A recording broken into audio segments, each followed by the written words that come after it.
We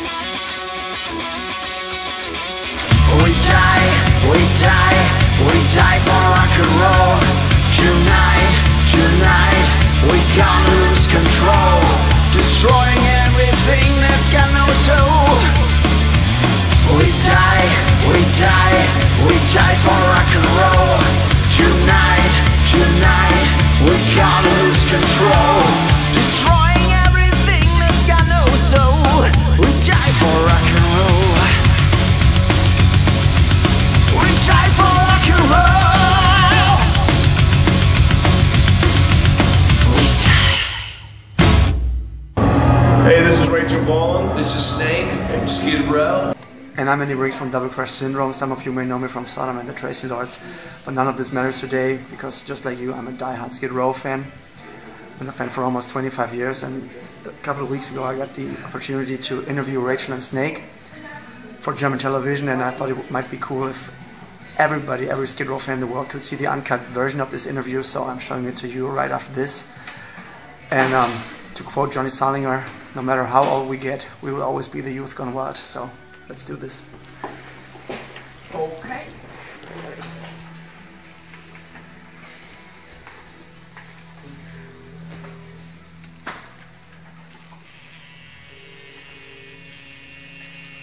Hey, The Rock Show auf NRW Vision. Ich bin Andy Briggs und ich sitze hier mit meinen totalen Rockgöttern, Rachel Bolan und Snake Sabo from SKID Row. Hello. I just told him that you're my absolute rock gods, and I adore you. I've been a fan ever since. So, thank you for coming. It's an honor. Hope you're having a good time in Germany. So far, yeah, having a great time so far. Cool. First show of this tour in Germany, right? Yes. All right. Yeah. And I'm going to ask you about another first show in Germany because you are very close to a place you've been before in Essen, Germany. So, where you played the first European show ever in '89, opening up for Motley Crue, and I mean, it was magic, and for the people they hadn't seen you before, you were on your first tour, and the show was kind of magic because you mentioned it on the All States Can You Scream video. That made that show kind of famous around the world, and I would like to know if you have any memories about that show and the German tour in '89 in general. Yeah, being, other than Russia, being one of the first places we ever toured, which was the first non-English speaking audience. It was intimidating. We didn't know whether people were going to like us, whether they knew our songs, and we had just come off a long tour with Bon Jovi through North America, and so this was the first time we really ventured out off of American soil. So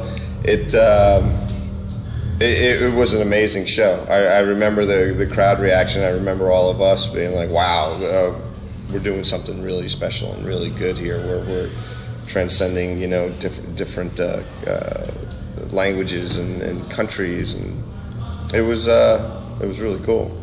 It's one of those things too that you start to realize how universal the language of music is. You know, it supersedes all borders, geographic, political, you know, language barriers, and again, we're so young, and to have that sort of response was really overwhelming in an amazing way. We've never been a band that's expected things. Like we expect more of ourselves than anything else, to go out and play hard and be as great as we possibly can. But you never expect anything from it. You hope, but you never expect anything. And it was quite a surprise, and really gave us a lot of confidence. I mean, I was in the audience, I had the album, I was a fan, and I was surprised myself that the reaction was so good because it was a Crew tour. Everybody was expecting the Crew, and you blew them away. Wow. You really did. But you could see in the audience that you guys on stage, as you said, you did not expect this. You really were surprised. Oh yeah. How well it got over. Yeah. Cool. So I just mentioned the All Say Can You Scream home video and the Roadkill video. I believe there is no official DVD release. Not yet. Out there yet. Is that planned, or is No, it's business bullshit. It's business, Yeah. unfortunately. It's people who I didn't mean to interrupt you. I'm sorry. No, go ahead. It's people who have the rights to our back catalog that are just not doing the right thing right now. So it's been this ongoing thing. Of course, we want to release it, but we just want to be treated fairly with the release of it. That's all. sure, but I believe there would be some crazy outtakes and bonus material. Like we have a bunch of stuff in the archives that we haven't seen in over 20 years, I'm sure. Oh yeah, there's mountains and boxes of video and audio in our storage locker in Atlanta. We don't even know if it's any good. I know the audio is, but video seems to deteriorate a lot quicker. And literally, like on big VHS to high 8s and stuff like that. We got a bunch of stuff. I mean, you guys were kind of the first to do this, to really put out something with private recordings and bootleg shows, not just high class concerts, but one camera stuff. So that's what made these tapes very special. We had gotten video cameras for Christmas. Yeah. And so we were like, all right, we'll bring them out on the road. We filmed everything. You couldn't take a pee in a bathroom without someone sticking a camera over the top of the stall. After a while, it's just like, come on. But when we put it together in the back of our minds, we were like, we want our fans to see the road as we see it. You know what I mean? We didn't want to do anything too slick, too produced, and that's what we ended up with. And Oh Say Can You Scream, actually the beginning video clip, him and I used to room together. I woke up, I had a dream about that whole opening scene, about this guy on a rocking chair in an airplane. I woke up and I'm like, what does this sound like? He's like, we gotta tell Wayne, who was the director, and we called him and said we want to put this together, and it was chilling, like how close it got to the dream that I had. It was pretty cool. Awesome. Yeah. When you watch it now, if you watch it, is it like, oh my God, I turn it off, I can't see this, or is it like, how can you believe what we did? What's it like? I look at it. To be honest with you, I've seen clips every once in a while. People post them online, and I don't go searching for it. But if I see something, a lot of it was really humorous, and I definitely think it showed a side of the band that needed to be seen. You could tell that it's not contrived, and you could tell that we were young guys having a really good time at a point in our career that we had nenever expected to reach in the first place. So it was really, it's a great testament and document of a part of our history. Yeah, when we got it as fans, we loved the record, but when we saw this, we said, it's not only a great band, these are the coolest guys. How much fun can people have on the road? It's insane. You know the thing, like Rachel was saying, like we roomed together.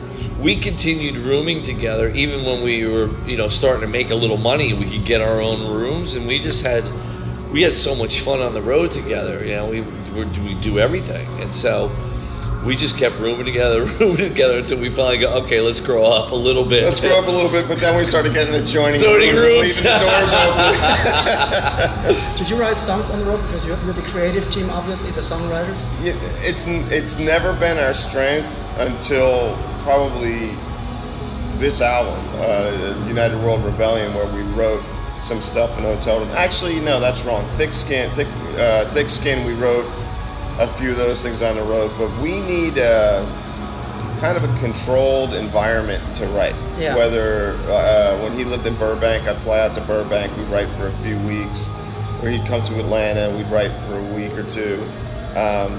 Or even if we knew we were playing a city that we liked and that had some activity, we go a few days early and just get in a hotel room. But writing on the road was never something that was one of our strengths at all, because it's just so many distractions and just being home comfortable where you could get up and go make a sandwich while the other guy's still playing the guitar. That's just the way we've always done shit. To reiterate, it's always been in a place where we were comfortable in. It has to be, and a familiar environment. And every record that we've written has always been done in an environment that we both spent a bunch of time in together. Whether it was one of our parents' houses or one of our apartments or one of our houses or whatever. It's a place that we knew, we were familiar, we knew where the bathroom was, we knew where the refrigerator was, you knew where the beer was, the beer. You felt really comfortable, Especially the beer. And it's really important, and it's kind of a shame you hear about these bands that can do all the right records in the back of the bus and stuff. It's like, wow, man, no way. It's impossible. So we're back to a point where we simplified so much in our lives regarding writing music that when we get down to it, we're out here, we're making sure that we're performing at the highest level we're capable of, and it's about the show, and it's about the band, and it's about the tour. And we'll get home, and we'll probably be sick of being away from each other after a week and get right back into his house and start working again. That's just the way it seems to be. We working really well for us. We've taken the pressure off of ourselves in so many different ways. We simplified everything again and got back to the core of why we do this in the first place. We've built Snake and I built a project studio in my house. Yeah. So there's a rehearsal room, and now all we have to do is run mics in there, and there's mics set up all the time. So if we're rehearsing, be it the two of us or Rob, our drummer, also lives in Atlanta, and if we have an idea or all the guys are in town, whatever the situation is, we're mic'd up and ready to go at all times. All we have to do is press record. So at least we get the ideas down, and then we just build on it from there. Because we don't all live in the same state. He lives up in New York. Rob and I are in Georgia, Scotty's in Florida, and Johnny's in Texas. So it takes a little more planning to get together. Albeit we could be together within 5 hours if we had to. But, he comes down there a lot. He's probably spent more time with me this year than he has with his family back home. It's the truth, but it's all well worth it, Yeah. you know. And at the end of the day, that it's like we've been, business partners and writing partners and friends for 27 years. I think that he's probably more family than any of my family, and so going down there to me is not like going away. It's like I'm just going to another house that I know very, very well. And having a studio there it's fucking awesome, man, because like he said, Rob, our drummer, doesn't live very far away. And so we're like, okay, let's call up Rob and get him over here. He's over in an hour, and we're And rehearsing 2 hours the track. later, we have a rough. And it's great because we don't want to program drums. We fucking suck at it. And we did that for the first album.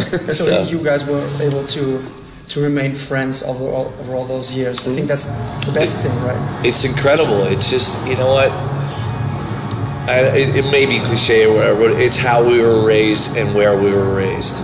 And being from New Jersey and having the parents that we have, and they raise you to be respectful, firm handshake, you look people in the eye, you're honest, you have a pure spirit.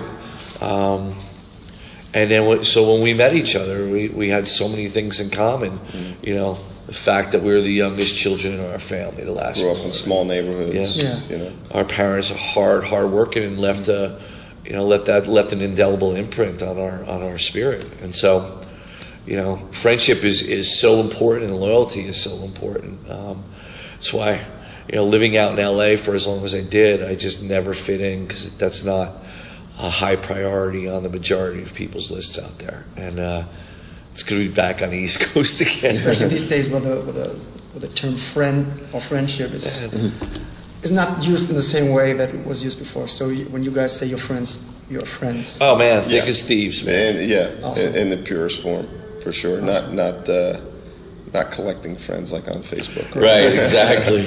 Right. So we're not even friends on Facebook. I'm kidding. Maybe that helps. Yeah, right. You never know. You never know.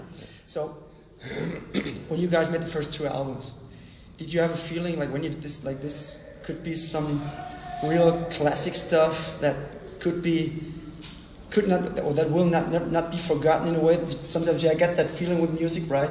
Did you have that feeling?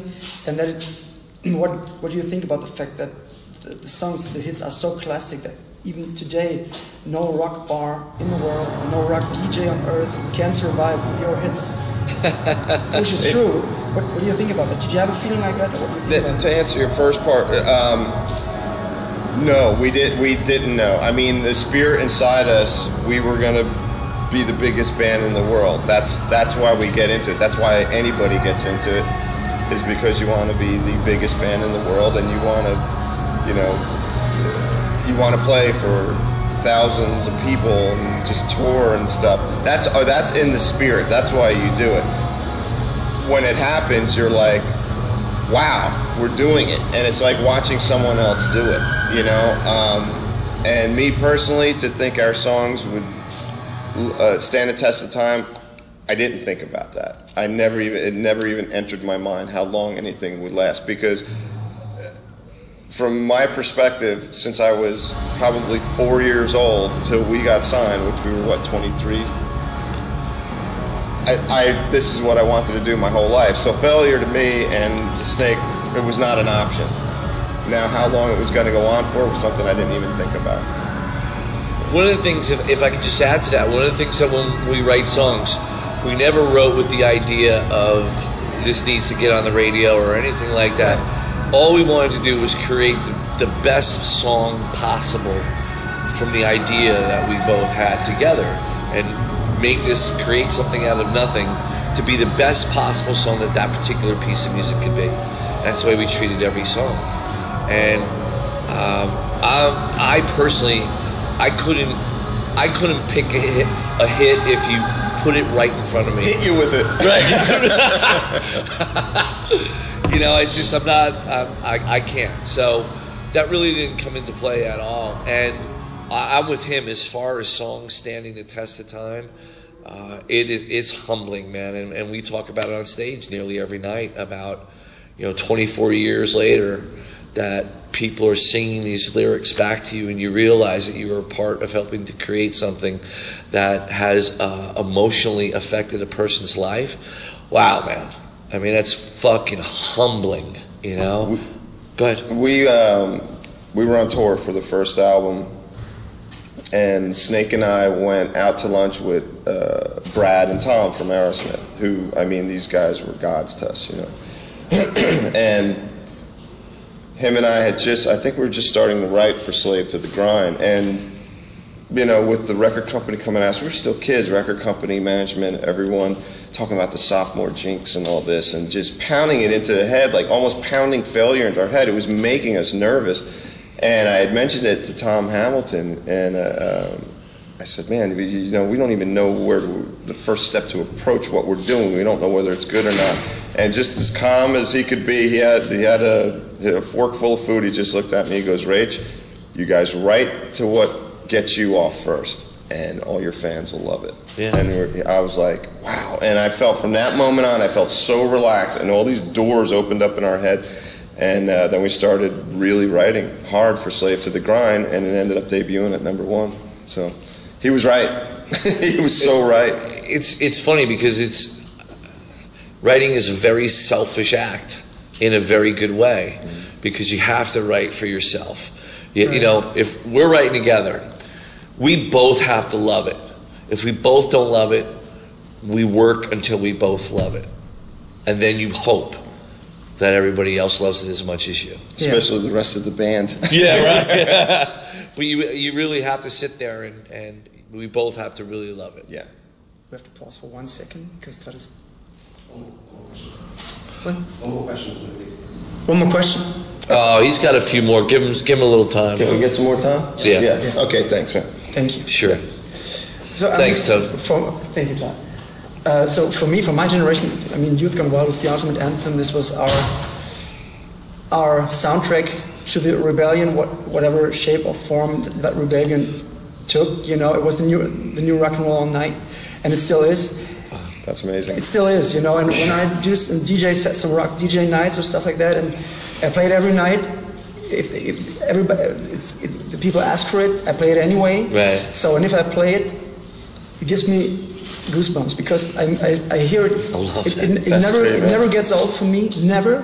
I always sing along, and I always have movies in my head. It gives me still the same feeling in my heart. Yeah. I just see 18-year-old, 19-year-old girls and guys get crazy on it. I think this is the ultimate that rock and roll can do. That's the most humbling thing that you could say to us, is that, again, when you're a 22-year-old kid, and you and your buddy are sitting there in a room with green paneling, writing a song, again, creating something out of nothing, and you just hope for the best. You don't know, and so to hear you say that, it's true. I'm sitting there now and I hear that, and you gave me goosebumps. I want to go on stage now and play, man. You got me all psyched. Yeah. Cool.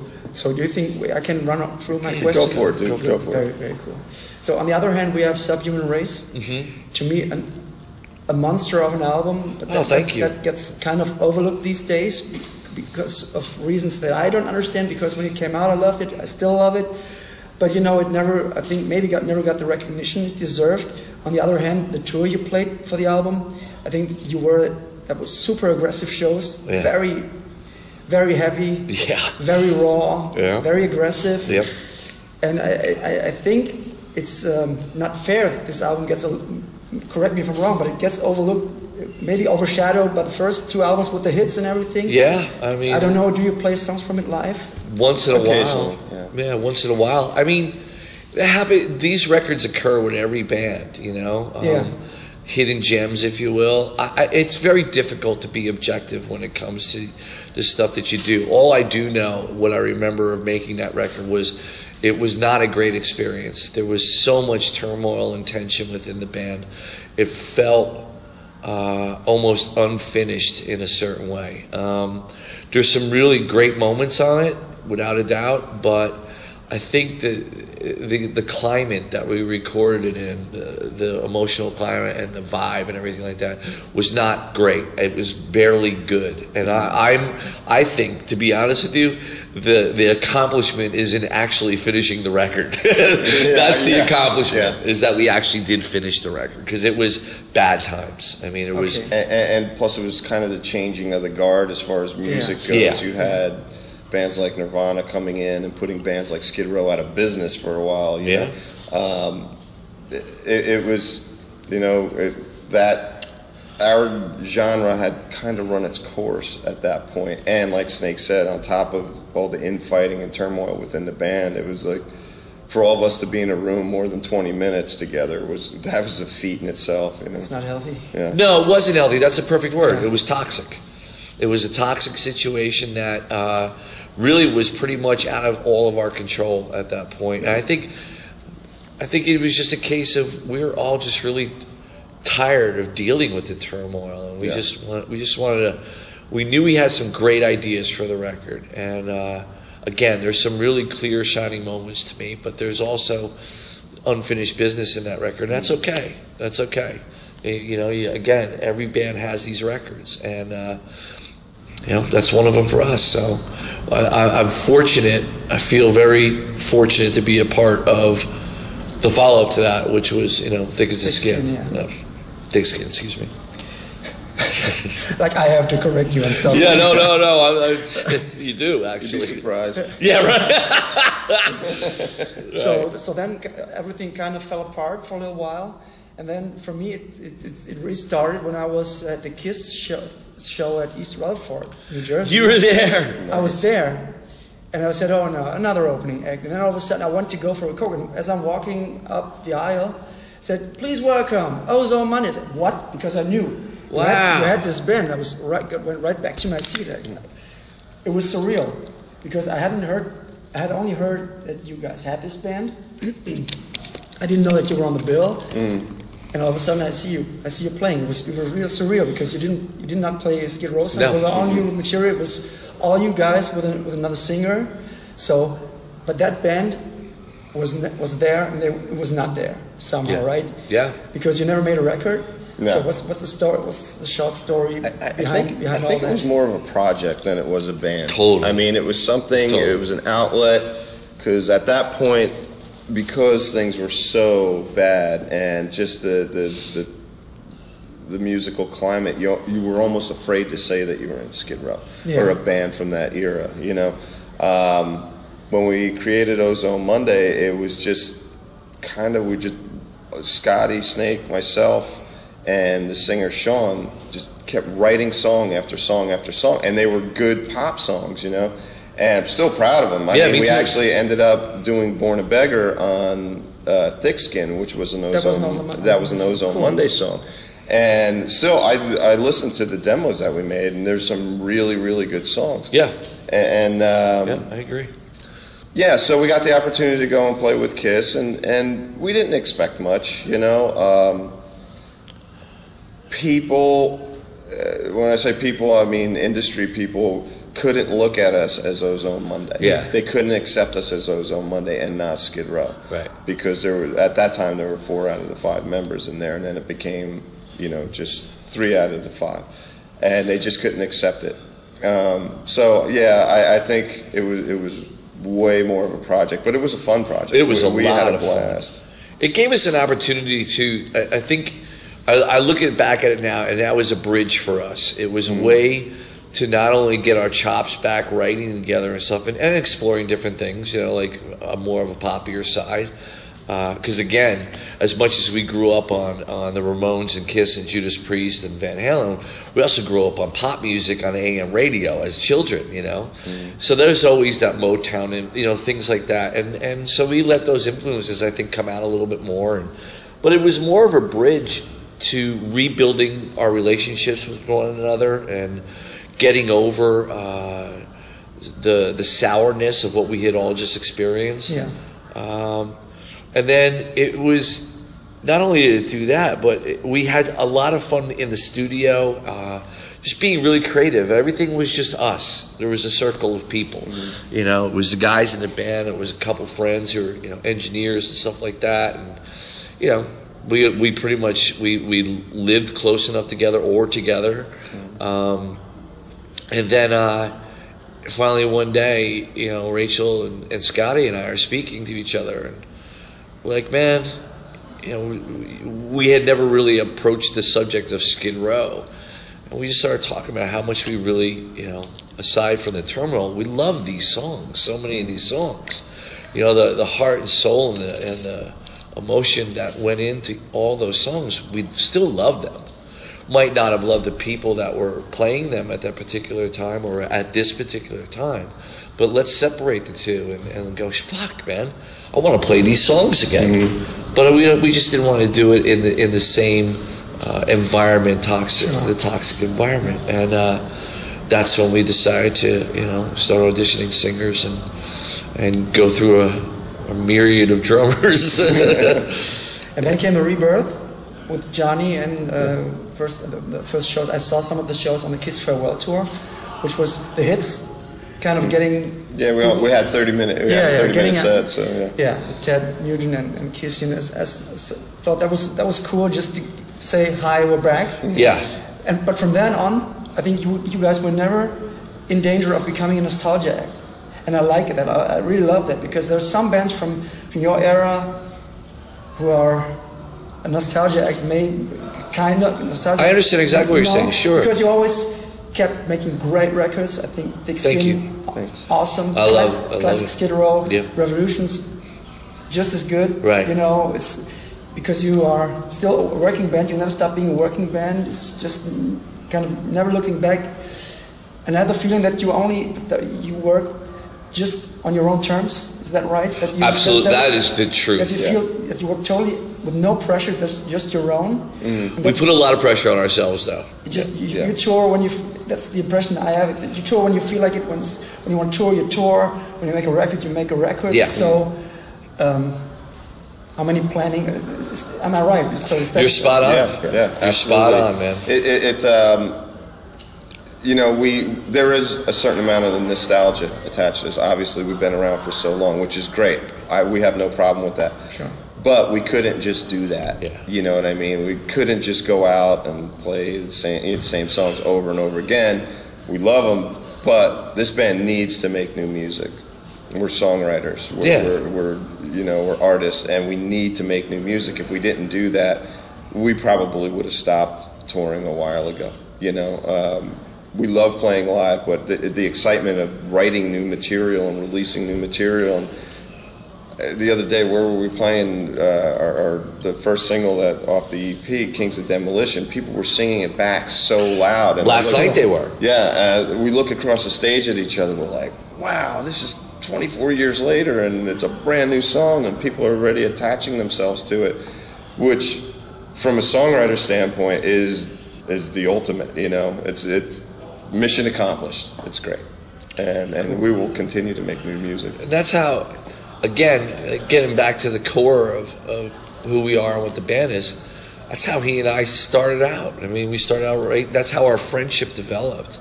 We didn't know each other when we started writing songs. We were just getting to know. That was the impetus and the basis of our relationship as friends. And so we've been doing the same thing for as long as we've known each other. And so I could not imagine not doing it. It would be disingenuous. And you mentioned you have a new record out, United World Rebellion, which to me is classic Skid Row, but I never get the feeling like, oh, I've heard this before. It's fresh. Excellent. You know, it's still. I love that. It always sounds valid. You know, it's classic Skid Row, but it's still valid. It has a timeless quality. But there's never that thing you're. I'm gonna have to buy you a present or something. You're so nice. Already given. Yes, thank you. And it sounds like Skid Row, not dated at all. That's awesome. So, do you pay attention to that, or does it just come naturally to you? Is it just what you do? Both. I think both. Yeah, because absolutely. we sat there at the very beginning of writing this, and we have these conversations, and you know, sometimes we stay up till 6 a.m. solving the world's problems and succeeding. And then until the hangover kicks in, we realize no, we didn't solve anything.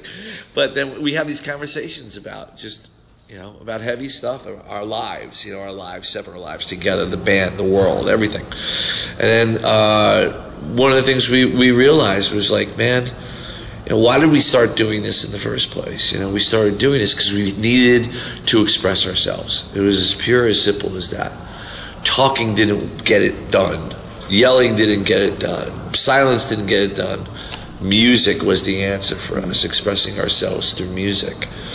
And we both found that. And we both found it to be the most important things in our lives. And so we were like, that's who we are, man. That's the essence of our being, you know, as individuals and collectively. And so we, in a sense, simplified a lot of things. You know, got rid of, you know, okay, when you're 16 years old, you have these things, these issues. My girlfriend broke up with me, this and that, all these things that are coming at you. And they are as important to you at that age as the problems you have today at this age are. And what you do is you would utilize that stuff, but you push it out your bedroom door and you lock yourself in that bedroom door and you just let it come out of you without the distractions of it being right in front of you. And I think that's what we did with this thing. We sat down and started writing and got rid of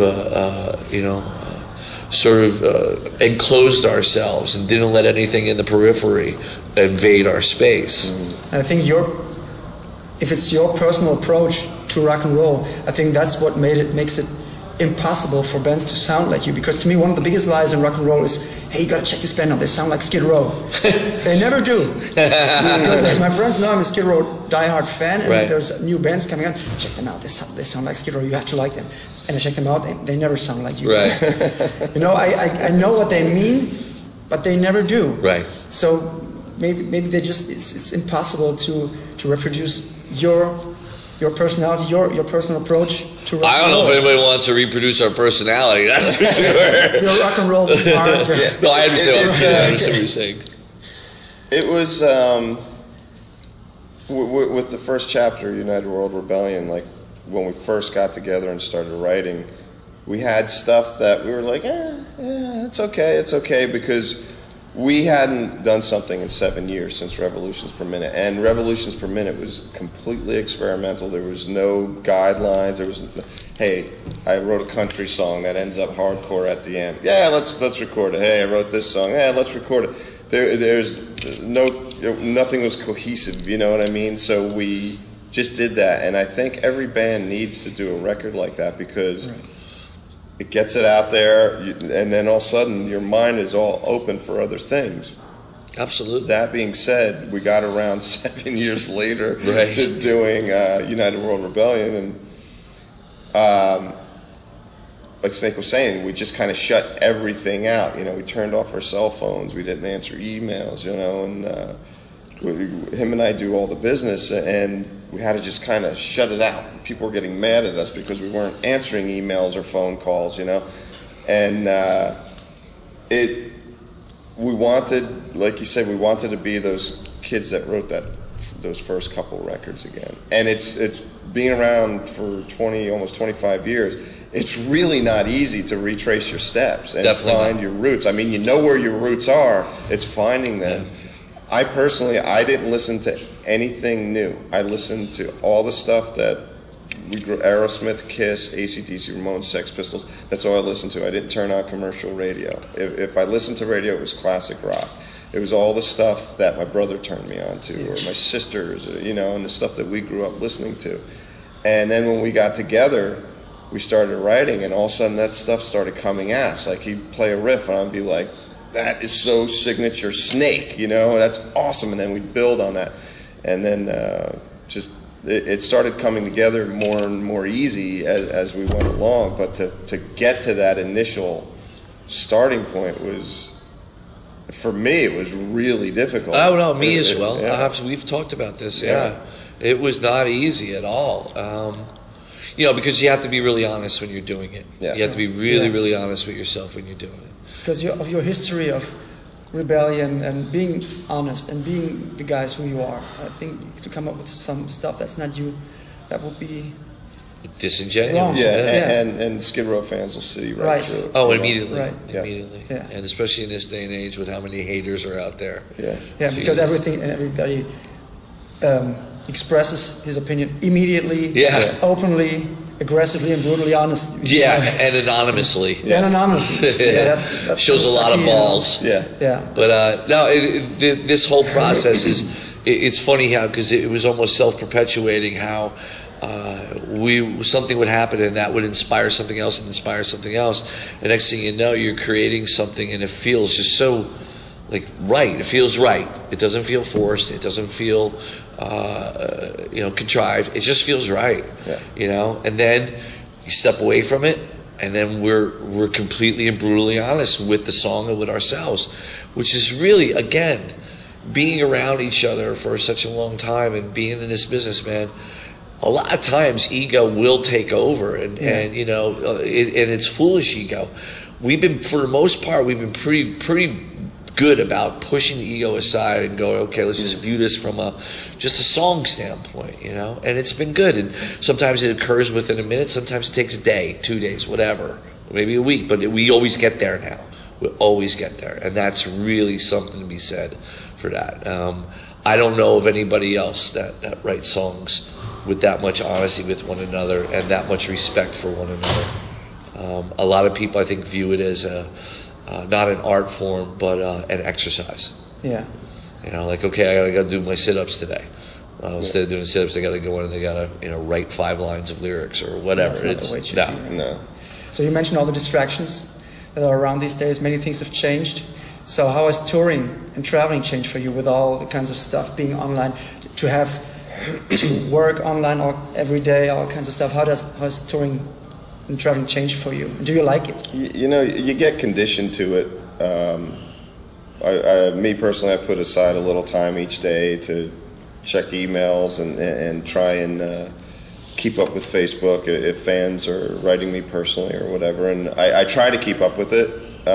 Sometimes you can't, and people automatically get mad at you, But the traveling was a lot easier 25 years ago. Yeah. But it's still fun, We're on a bus. We haven't been on a bus in a while.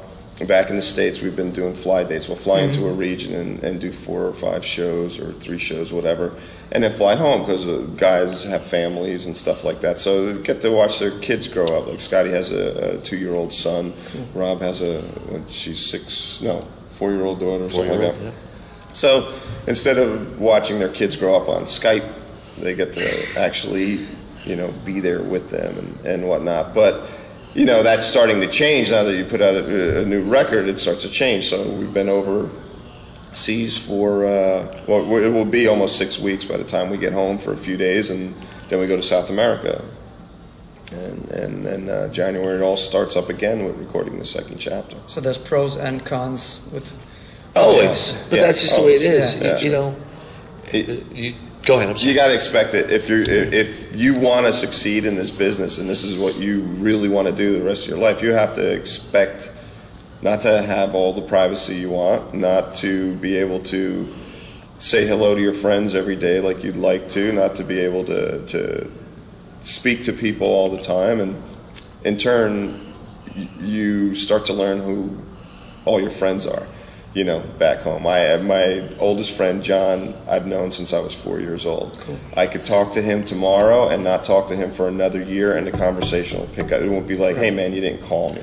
He has friends like that where he's from, and it's just, that's just the way it is, you know. I've gotten to the point where I don't even miss people anymore because there's no sense missing someone because you'll see them in a few months, you know, so just the way it is. Again, with social media the way it is too, you mentioned Skype as well, which is a godsend. Yeah. It really is, man.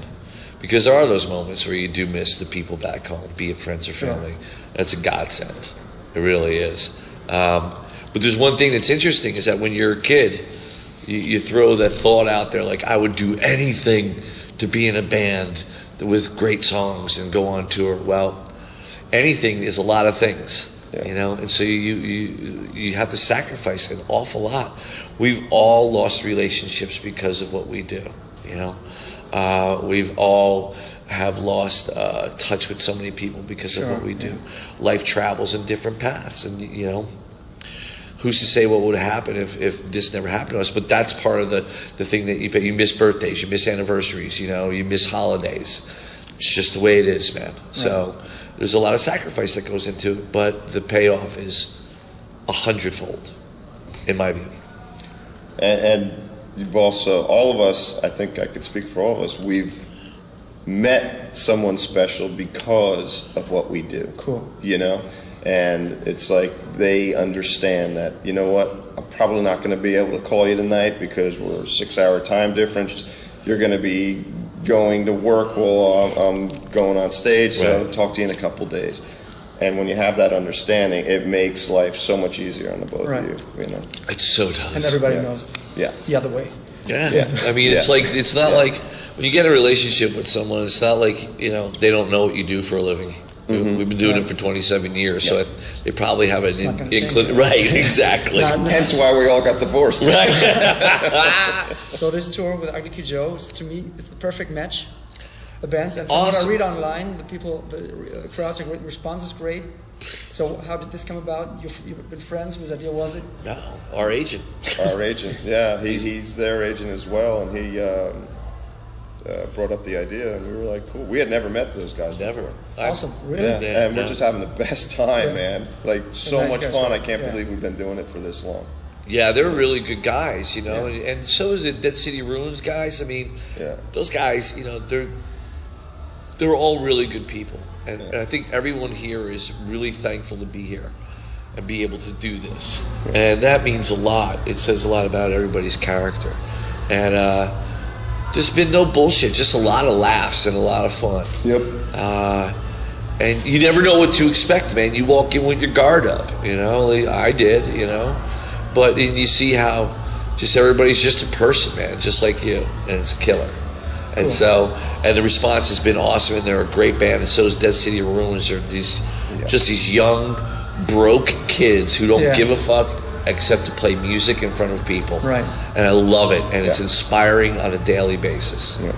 That's the spirit of rock and roll in those kids. I mean, tonight is going to be. You haven't been to Germany since 2003 with Def Leppard, right? Right. Yeah. So there's going to be some kids in the crowd who are even too young to see you live 10 years ago. I know there's some 19-year-olds. How does that make you feel when there's like kids with 18, 19 years with Slaves with Grind shirts, knowing all the lyrics? Isn't that the ultimate? Oh yeah, transcending the generations. Yeah. That's something I saw. You see Kiss do it, you know, and I mean Kiss was doing it 100 years ago, I think, right? Yeah. But not more. That was their first farewell tour. Yeah. It was the turn of the century, the 19th century. Seeing that happen, it's like, man, I wish that'd be really cool if that happens to us, you know? You never know, man. And now you see it, and it's just like, wow, they weren't even born when our first record came out. Yeah. And it was like my brother Richie would turn me on to Jimi Hendrix and stuff, like a lot of stuff that I listened to, being the youngest out of the family like he was. I mean, we weren't even born when their first couple records came out. but yet they're still in our iPod right now. You know? So I know a lot of the people who are coming tonight, and I know they have really been waiting, praying and hoping for you guys to come to Germany to see the original Skid Row, to see the band. You know, it's not a myth. Right. They're still around. They haven't been here for 10 years, and now a lot of people will see you for the first time. That's great. And I know they're super excited. I'm super excited because I haven't seen you. I don't know why, but it happened this way. I haven't seen you since the Cologne show with Def Leppard in 2003. Oh, okay. I wanted to go to the London show, but a few weeks ago, but that didn't happen. But now I'm. You missed a really good show. That was a really good show. So everybody's really excited. Are you going on first, or Kid Joe? Kid Joe goes on first. You are going on first, right? Cool. Do you alternate? No. It's like that every night. Yeah, they go on first, and we close the show. Yeah. Cool. So, my last question. What happened to Robert Fuso? How was Robert Fuso these days? I know what happened to him because I found some stuff online, but I assume you're still friends? I see him once in a while because he's in New York and so am I. So there'll be the couple of like an event will happen or something like that we're invited to for some reason. I see him. He's doing very well for himself. Seems really happy. You know, we don't sit there and have any conversations about, dude, what do you think about doing a reunion or anything like that. It's not like that. We're just... I didn't ask. No, I'm saying, it's more, my conversations with him are more along the lines of the fact that we've known each other for so long, and at one point in time of our lives, we created something really great together. Yeah. And that stands above and beyond anything else. And we've gone on in different paths and stuff like that, but again, he seems to be happy, and he's healthy. Cool. That's all, and we're friends. I'm just asking because he's not in the public eye that much. He's flying on the rock and roll radar, right, so to speak. So I'm just curious, as a fan, you on what terms, and you're we'll talk a couple times a year. Get a phone call, or I'll call him. Yeah. So, thank you guys. You got it. It's a great interview, man. Great job. Good job. Really good. Really good. Great job. I made a choice for life. I tried to hurt myself and it cut me like a knife. You're my angel, you're my destiny. Pay attention, there is something you must see. There is blood on my shirt from a tattoo of your name.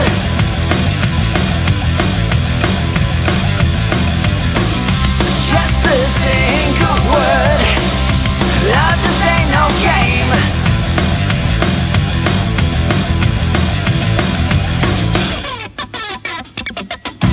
I feel the needle going in. I still remember every little thing. Inner peace, my final